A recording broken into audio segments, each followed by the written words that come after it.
Morning, everybody.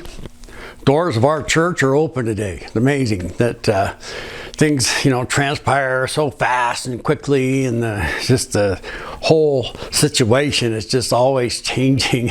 That's okay. I mean, at least we're open, and come on down and let's worship together. So, are you ready for this COVID Christmas? I don't know. It's going to be different, Going into this Christmas season is probably one of the toughest, or memorable Christmases that we've been a part of for quite a while. I mean, think about that. And well, today I'm going to kind of go back in my childhood a little bit and just sharing, some of my upbringing here, which is real dangerous. So my grandmother and my mom were always trying to teach me the rules of life. And they never stopped while I was growing up and said, they would counsel me. And the counsel is a pretty prominent word today, counsel. Counsel me about things that I should do and what I should not do. They were my first counselors. And I think I was like 7 or 8 years old when, here are some of the rules that they would kind of talk to me about and make sure that I followed. This number one, you said basically don't make fun of people. Or 2, always wear clean underwear. Anything can happen, go to the hospital, and all that stuff. So, and number 3, don't take candy from a stranger. And, that's pretty common sense. Don't point at people. You don't crowd in line. You want to be decent to others. Basically the golden rules. Do unto others, as you would have them do unto you. And that's in Matthew 7:12, by the way. So, my grandma, she would always twist my ear. And I mean, when she would grab a hold of my ear and twist it, man, you stood up in attention because it was painful. And, she would do that if I didn't listen or if I acted disrespectfully to her or people in the room. One of our gatherings one time was, we always a family tradition. Basically, we all got together to help out, send the Christmas cards to all the relatives. And boy, I had a lot of relatives. Whew.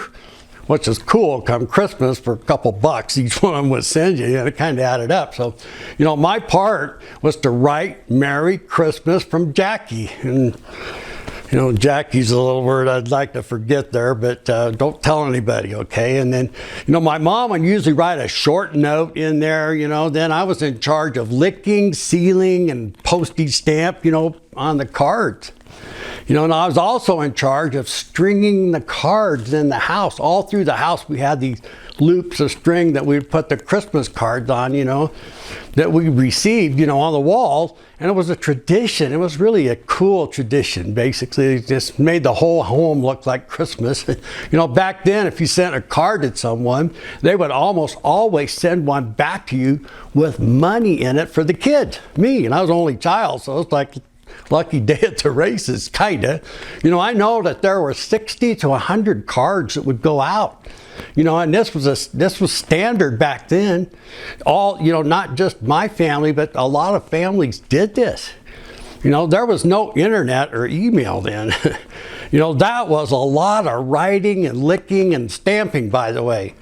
Well, I figured out a little bit of a shortcut. At least I thought it was. So, I saw somewhere Merry Xmas. And I thought, well, that's pretty fast. Xmas, Merry Xmas. So I started signing the cards, Merry Xmas from Jackie. And that would save me some time getting the cards out. Well, guess what? Here comes Grandma over to the table, and she said, Jackie, Jackie, what in the world are you doing here? And she had that grandma ear-twisting look, and I was in the twilight zone, boy, right then, scared stiff. You probably don't know much about the Twilight Zone show, but it debuted in 1959. The Twilight Zone was back then, was pretty popular, So she asked me, honey, right there at Honey, there was like this peaceful, calming, feeling at the table. Because, if she said in a stern way, Jackie, I was toast, man. My ear would be in jeopardy right then, but she didn't. She continued, honey, why did you take Jesus Christ out of Christmas? She said, we don't want to take Christ out of Christmas because that's when we celebrate Jesus being born. Said, we don't ever want to be lazy in writing the word Christmas, as it would be disrespectful to Jesus. Well, to this day, I have remained very faithful to her counseling, and I always write the full word Christmas. A couple quick facts here. Did you know this? We call him Jesus, and sometimes we refer to him as Jesus Christ. Some have mistakenly assumed that Jesus is the Lord's first name and that Christ is his last name. The reality of this is Christ is a title, not a name. The word Christ, if it's transliterated, which is a long word, basically to interpret a Greek word meaning, which means appointed one, chosen one, and I would like to add today, wonderful counselor. My grandmother and my mom, to me, were my great counselors back in, my younger days. And this is Jesus speaking to the people, during his time on counseling them. In John 8:12, he said, I am the light of the world. Whoever follows me will never walk in darkness, but will have the light of life. Have the light of life. Man, let's just let our light shine through this wonderful Christmas season, for others to see. That's as leaders and hospitality team don't get to do much anymore, but, we still neighbors and stuff, and you just let our light shine. It's a wonderful season of Christmas right now, So if you're interested in being counseled by God's greatest gift to us, Jesus Christ, the wonderful counselor, just to live again, basically to live again. Can you imagine that?